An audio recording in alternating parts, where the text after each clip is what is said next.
you don't have to consent.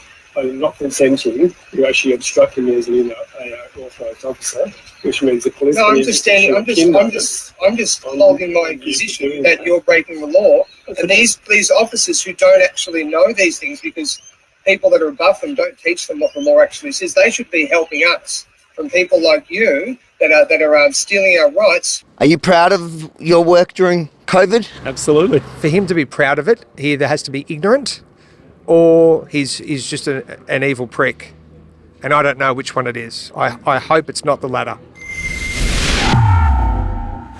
Yemini for Rebel News in Frankston, Melbourne, Australia, where behind me in the court, high-profile freedom activist Nick Patterson is representing himself in his first case for breaching COVID restrictions, for allegedly obstructing an authorised officer from entering his business.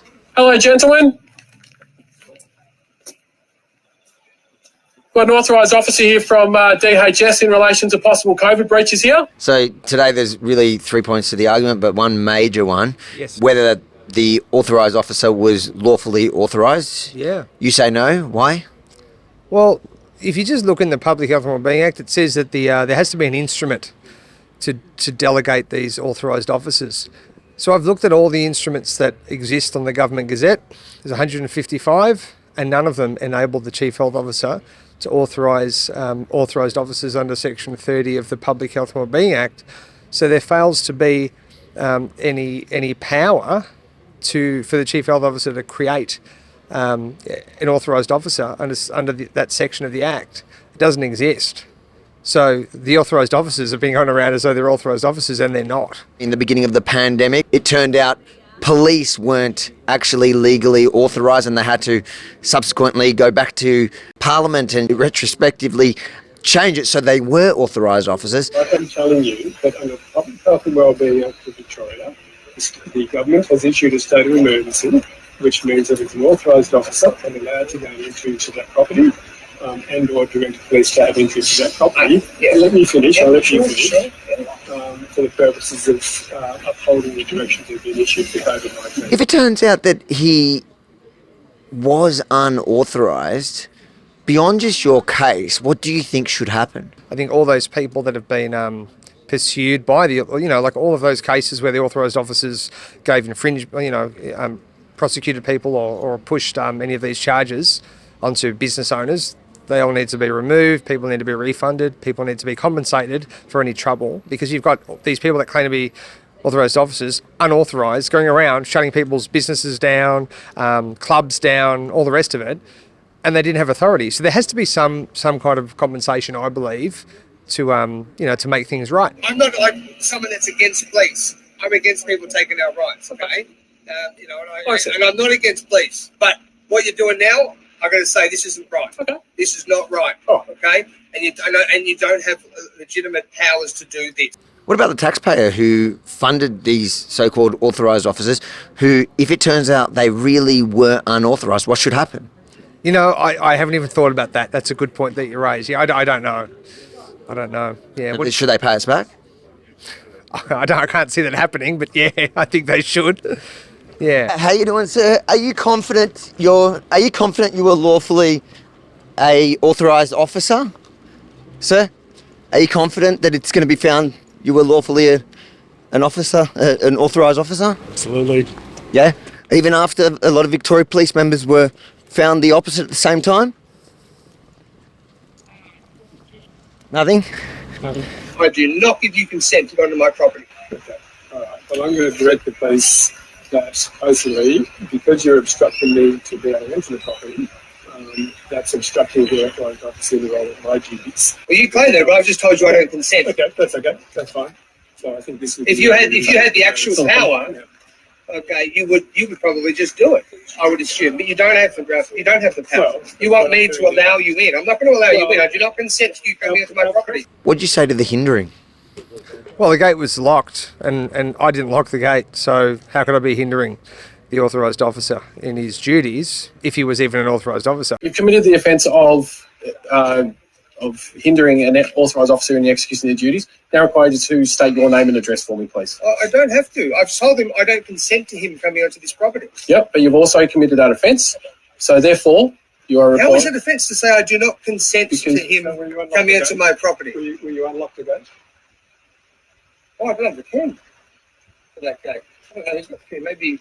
You're the same person who locked it 5 minutes before you got here. What was that? I don't know. No, because it was the lock was on there. Did you just lock it? I don't know anything about it. Because they might have locked it. I don't have the key here, so I can't open it. All right. So, like I said, you committed the offence of obstructing the authorised officer. Like I said, you're now required to state your name and address for me. How is it representing yourself in these matters? Oh, look, you know, you're dealing with bullies, mate. So when you're dealing with bullies, you just have to be confident. And you have to do your diligence, you've got to do your study, make sure you know how to rebut all their claims. You've got to think it out in your mind. What are they going to say? What would they say to try to trick you? And how do I help defend my position if they try to raise a controversial topic to try to get me off course? And my job in there is just to provide the evidence of the truth and to establish my claim, which is that I didn't obstruct the authorised officer, that he wasn't even an authorised officer, and that there's some systemic failure that needs to be addressed by the government. Why didn't you use a lawyer today? Well, I'm spending all of my funds for the big case that I have which is a trial in the county court. I've got a jury trial for when I had my shoulder dislocated, when we were bashed by the police, and when I was put in jail for 29 days. And that all stems from this incident here. So, you know, this is an incident I can represent myself here. I can present myself and I can hold my own here. But a jury trial where there's 43 police witnesses. The brief alone in the other trial is it's well over 300 pages long.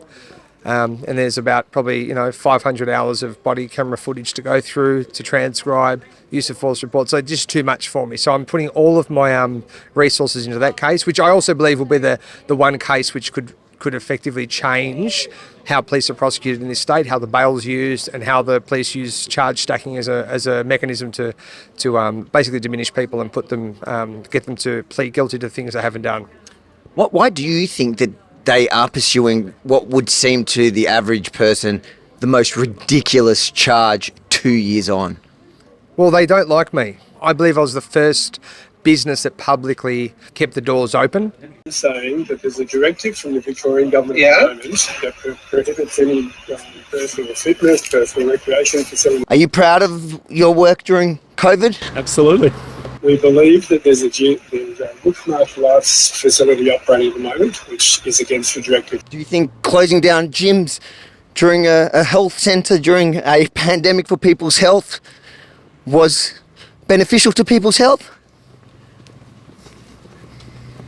No comment. No? Somebody who doesn't look half as healthy and as fit as you, who was a professional mixed martial artist, he was going out of his way to try shut down your health facility because he suspected that you were open and your open health facility was a threat to public health. Oh, yeah, look, it's amazing. I mean, it's just so ridiculous. Do we even have to talk about it? It's that ridiculous. It's that stupid, But then they've got the bottle shops open because that's okay. The donut shops are open. The brothels are open. I'm going to have to break up there, mate. That is public health. Sorry. That is my public health. Mental health, yeah. Cut that bit, editor.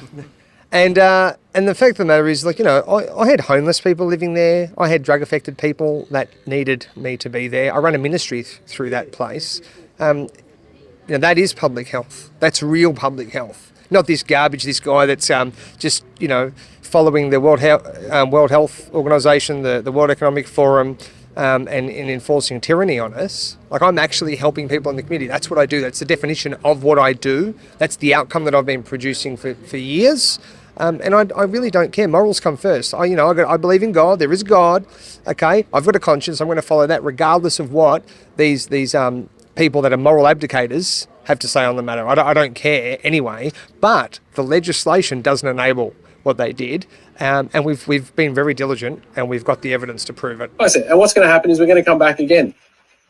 some point Well, next week with the exact same menace, isn't it? with the exact same That's thing. a threat with Because menace we have because a you're power harassing to me. direct. That's So a if threat we with receive menace. another 000 call to say that there's a possible COVID breach here, You need to we learn will, what the law is. we will come back with an authorised officer again and we'll ask you the same thing. The court has been adjourned till the 9th of December, where the magistrate will hand down his decision as to whether the authorised officer was indeed lawfully authorised, and if so, if Patterson actually hindered him.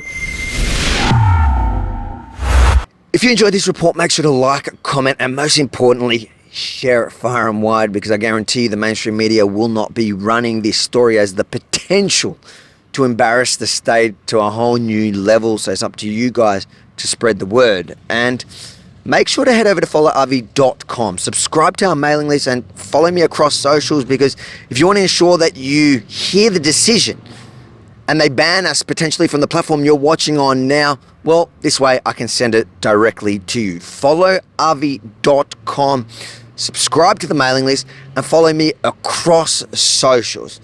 I'll get you that decision on the 9th of December.